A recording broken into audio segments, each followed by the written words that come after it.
بەڵێ هەر تایبەت بە پرسی گەڕانەوەی ئەو 25 خێزانە ئاوارە عەرەبەی کە گەڕاونەتەوە ناو شنگال و هاوڵاتیانی شنگال ئاوارەکانی شنگال ناڕزاییان دەربڕیوە بەرامبەر ئەو گەڕانەوەی ئەو خێزانە عەرەبانە. دەمانێت گفتوگۆی زیاتر بکەین بزین ئاخۆ بۆچی هاوڵاتیانی شنگال یاخود ئاوارەکانی شنگال ناڕازین بە گەڕانەوەی ئاوارەکانی عەرەبەکان بە تایبەت. بەڕێز مەحما خەلیل ئەندامی پەرلەمانی عێراق لە باعەردیەوە لەگەڵمان دەبێت گفتوگۆی ئەم باسی لەگەڵ دەکەین. بەڕێز مەحما ئەم کاتتان باش، سوپاس بۆی کە ئامادەن لەگەڵمان. سلااف بۆتە کەکی مەحمە کەک مەحمە دەست پێ کردە دخوازم ئەوەیەکی بێشم یعنی نوها حکوومەتێک ئەرکێوێ یەکەمین پێکانینا لە هەفهاتنا جواتیە ئاشتیەکە جواتیە ئانینە با 25 ماڵباتان بۆ دەڤەرێ یعنی ئەو کەسێن و خەڵکی وێ دەڤەری وا ناستکن و ئالیکاریا داعشی کردنە ژالی هێزین عراقی و یاوەریاوە هاتی کردن تو چاوادن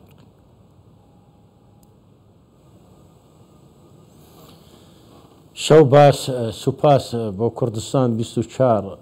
ڕاستی دەمێ ئاواربوونە خەڵکی شنگالێ 2014 هەتا vێگاوێتێ هەموو حکوومەتێت عراقی ها فدرال بابەتی ئاوارە و بەگەریانە شنگالێ و پێک بەژیانێ ڕاستی تەعاملەکە ناڕاستتکن پێ لەیسکەکێ بشنگال نەت ڕاست گۆنە وعدێت سەر کاغەزێت دن سەر عەردێ کار ناکن هەچی دەمێ کە دەرفەکەک دیت و نیزیکبوونە ئیدارەکێ چەتە شنگالێ و ئابەدانکردنا شنگالێ و کە خەڵکی شنگالێ بەگە پیلەیسکەک تێتەگرێت چ پیلەیسکەکە دەرەکی بێ چش بعلمێ حکوومەتا فدرال بێ چێ ئەو هێزێت نەت شەرعی لێ درێت چ ئەو هێزێت حکوومەتێ لێ درێ قەزیا شنگاجی بلان نەبێشنجی هەتانەوە قەزیەکە شنگالی هەیە ئەمنی نینە بەرنامەیەکی نەی باشە ئیرۆ 25 خێزان وەگەریان هاریکاریە وزارەتا کۆچ و کۆچبەران باشە خەڵک وەگەریە بەلێ شەرم بوو بۆ دەستگەهێت حکومی و ئەساییش و یە حکوومەتا فدرالی کە نێوان 25 خێزاناجی و ئەوژی عەرەبێت سنایت نیشتە جێ شنگالێ بوون کە دوو ئەندامێت داعشل نێوان دەبوو کیچەکێ ئەو هەردوو ناسکردن گۆ ئەڤان هەردوو مرۆڤ تەجاوزی سەرمەکریە و بەڵێکیژی خەڵکی شنگالێ نەڕازی بوو ناخۆراکرد مەداوە کردبوو وەکو گوتی عەدالە ئینتیقالیە چێ بێ پێکهاتنێک چێ بێ ئەو هۆزێت عەرەبە ئەلدۆر و بەرێ شنگال ئەغلەباوان ئان داعش بوون ئان هێلینا داعش ئان هاریکاریا داعش. بەڕێز مەحما بەڵگەتان چییە بۆ ئەوەی کە ئەوانە ئەندامی داعش بن یاخود هاوکاری داعشیان کردبێ ئێوە بەڵگەتان هەیە؟ بەلگە ڕاستی مە بەلگە نینە وەکو بەلگە بەلێ حکوومەتا فدرالی لازمە بەلگا بێ من پەیوەندی لەگەڵ قاید عەمەلیاتی ڕۆژئاوای دیجلا کرد گۆ ئەم تەعاملێ وەرەقی بکەن ئەو دەستگێرە ئەوەیە کیچاکە دیتی و دکمێنتە و برن چۆ سکاڵە کردبوون ئەو ئەندامەکیش ئێت کە ناوی وانجی گوتی ئەو ناوی وی ئەیاد بوو داعش بوو تەجاوزی مووسڵێ سەر من کرد وێن هەڵ ناو دەستێ پۆلیسێت شنگالێدەیە سکاڵە سەرکرە بنە وێ بنە دادگێ بەڵێم ئەم بیژن نەقەزیاکە خەڵکی مەی شنگالێ خێزانەکە شنگالێ وەدگەرگێ هەیڤەکێ دوو هەیڤە ئەنتیظارێت کە هەتا موافقاتێت ئەمنیتێ پشتی چێتە موافقاتێت ئەمنی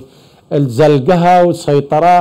سەکنی پەیوەندیە لەگەڵمەکەن هەتا ئەم بکاربن ماڵبات ئیرۆ 25 ماڵباتە کە ینی حیمایەکە هێزێت عراقی چن و یەکی داعشینی ئەوە مشکلە ینی بڕاستی مەداوە کردبوو تدقیق الأمني السروان عربي شنغالي نيتا راكرن وما قوتا بريس كاظمي وما قوتا بريس سوداني وبري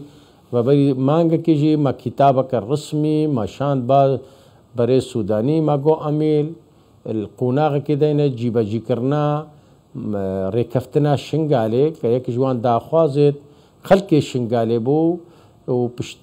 پشتوانیا قیاده کردستانی و جناب سروک بارزانی و فیض ولستا پارتی و البرنامه حکومی ده هاتکرن اداره که هیزت امنی خدمت گزاری آبادان کرنا شنگاله نه حسانه پیلیس کف شنگال بیتا کر حکومت بغدا ناجاده و ناراسته هاش بدل اوان و غیرنا 25 مدوی خیزانت همو خیزانت خلق شنگاله وقت چه عرب چه ایزیدی چه کریستیان وگرین هر دوی چرچوه داد خوازم مشتبه پرسم که محمد یعنی حکومت عراقی چما پروسیا وگراندنا مال باتین شنگالی تایبتی ایکونها لخایمانه لکونانه لکامپانن آلوزیان پیشا وگرا وان دردخه لی همان پروسی و مال باتین کو عرب بری داعش بونه ناكب شواد بينا راسي مدبين تعاملك الجواز يعني دو شو معيار نين وكي عربت بنصر قندي خب قوات بشتفانيا وانت كانوا وزارة كوتش وكوتش بران دزقهيت امني دزقهيت اسايشي تحب العراقي يعني براسي او بتر اهتمامي فقريانا عربة وقنديت عربات كن يعني وتعريبها منطقية برنامج شيء تعريبها منطقة شنقالية دامزان وباكاكجي بوير ريجير براسي دام بيجن شي خلقي مي شنقالي نهلا او اتفاقية شيء هكا هيزت بيش مرقا وإدارة شرعية شبا ويدري أبيليس كيف شنقالي نطادنك ما وزارتك هي وزارة كوتش وكوتش بران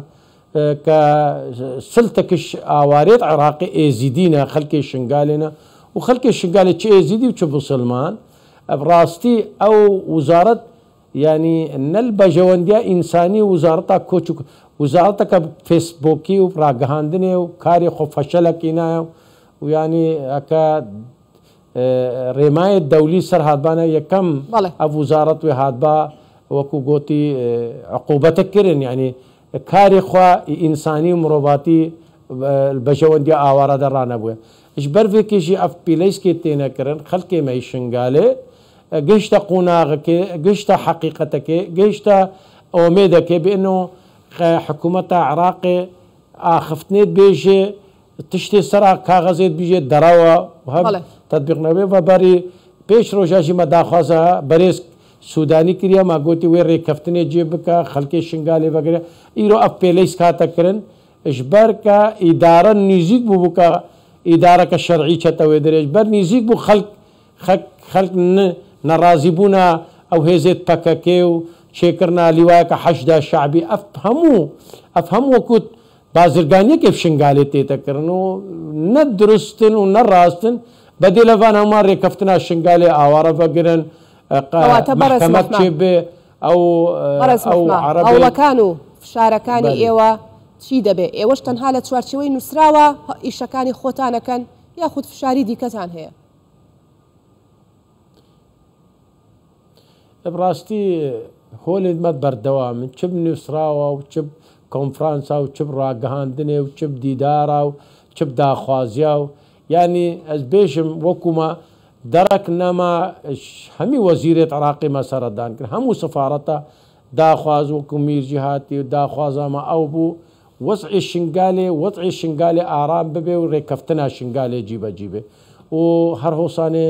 ما قوت قيادة خوا كردستاني شي قدام هات وضعك يغير بو قشو هوايك شيبو يكا وضع شنقالي وآواري شنقالي فقرين وحتى ما سردانك البرلماني ألماني كرو شاندي برلماني ألماني هاتا بغداو وقوت